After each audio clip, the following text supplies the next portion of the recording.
we are here at CERAWeek with Commodity Insights Live. I'm Jade Tynan. I'm the Associate Director for Customer Communities at S&P Global Commodity Insights.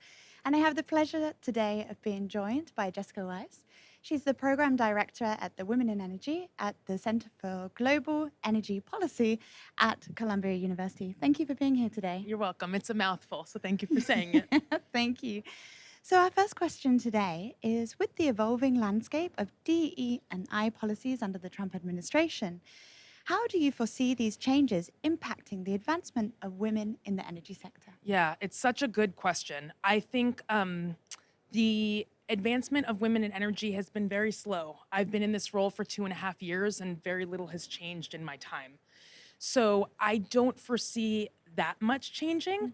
With that being said, I think companies that are really committed to bringing more women into the sector and to bringing more women into leadership positions, I think they will continue to do that. And I think the companies that were never really invested in bringing women up and supporting women will probably do less of it. So I think we have a lot of work to do, and I think this will just slow us down.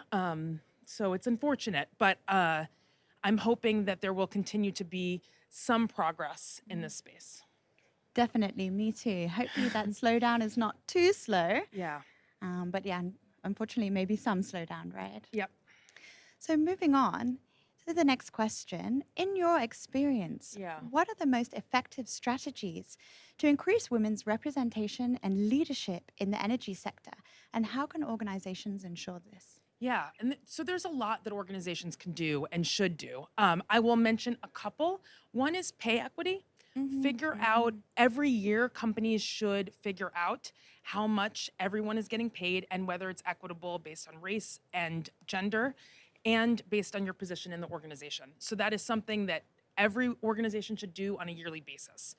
Another thing is there's just a recent study from McKinsey and a new book that has come out around the broken rung. Women have attained higher rates of graduation in college and in university, but once they get into the workplace, they are not ascending through at the same rates that men are. And that's often because women are often not given their first opportunity as managers.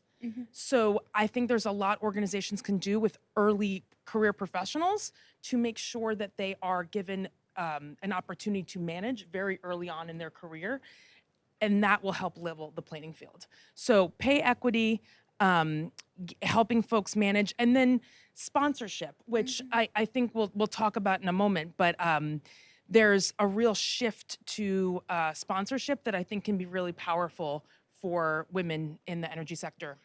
Yeah, and I definitely agree with that. And so I wanted to actually ask you,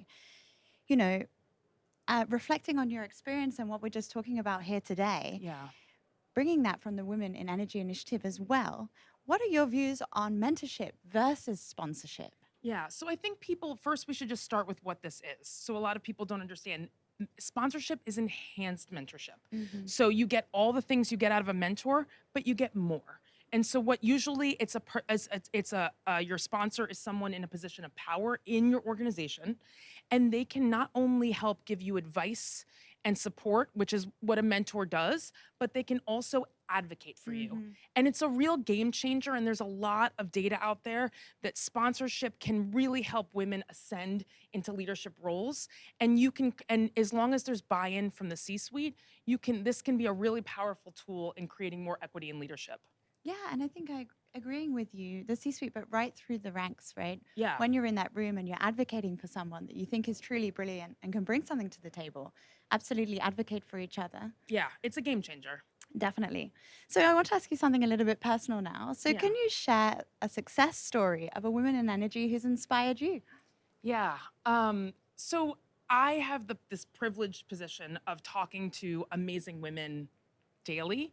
I talk to women I work with, I talk to leaders in the energy sector, and I talk to women who are trying to get in. They all inspire me. I think what I think about in this question is we recently did a Women in Nuclear event in New York City last week. And a woman, one of our moderators was, early career professional. And when she came into, she's now a consultant in nuclear energy, okay? When she started in university, she was in an anti-nuclear group. Okay, Oh. so she started in an anti-nuclear group and now is a consultant in nuclear. And I think what that has showed me, and I think I have so many other examples of that, is that education and exposure can really bring more women into this space. So that is inspiring to me. Mhm. And I have heard hundreds of stories like that. I want women need to get more into this space. They need to not be afraid of it. And I think hearing stories like that helps me realize the importance of the work that we're doing Mhm. in exposing and connecting women to the energy sector. No, definitely. So I have our last question Mhm. today. So as we move into a future shaped by AI, automation, and decentralized energy systems, how can women position themselves at the forefront of these innovations to drive meaningful change in the industry?